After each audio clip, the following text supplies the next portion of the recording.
Hi, Leslie Khoo here. I thought of writing a series when I was planning for my third standalone novel. After writing two standalone stories, I thought it was time for me to write a series. Unlike a standalone story, in a series, it is crucial to maintain a profile of the environment setting, the lead and major characters, the background of the lead and major characters, and storylines of the entire series. This is what I want to talk about in this video. First thing first, the category, an important element before I start planning my series. If it is a supernatural or sci-fi or love story, it has to remain that way throughout the series. The category cannot be changed, else it would not be a series. It's a standalone.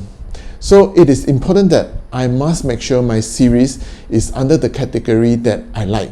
I have to keep it consistent that way. 2. Keeping a record.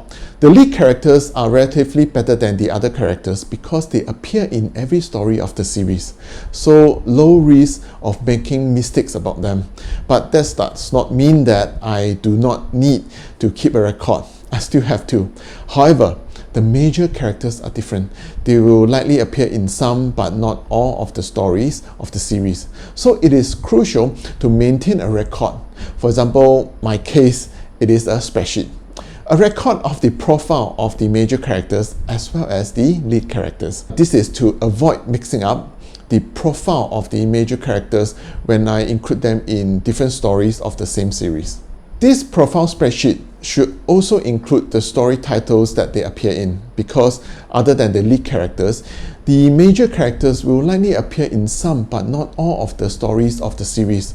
So I do not want to mix up the attributes of the different major characters. For example, a character who lost his or her parents since birth in one story cannot have him or her visiting parents during festive seasons in another story.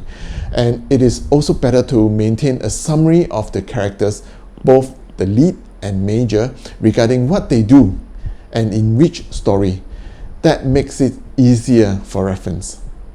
Keeping a record also applies to the setting of the environment and the events. I don't want to look through my novels to find out what I wrote about the environment and the events. The environment should be kept in sync with the category of the series. Should there be any change to the environment, it should not be significant. For example, aliens live among us in one story. It cannot be that the environment is also filled with mythical creatures in another story of the same series.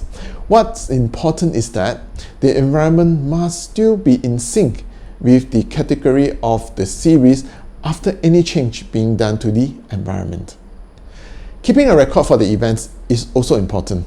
This is especially crucial when the events are related. For example, a daughter recognized her mother because of the ring in a story of a series.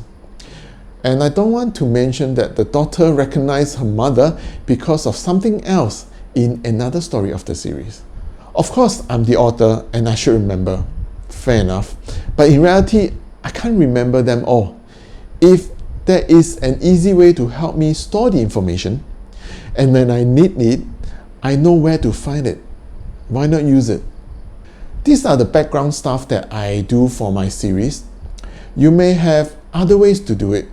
In general, so long as you keep a record, be it spreadsheets or in any other formats, you'll be fine. Writing a story of a series is more or less the same as a standalone story. The difference is that I have to maintain the consistency in terms of environment, characters, events, and other elements of the stories across the series. That's all for this video. Thank you for watching. See you soon.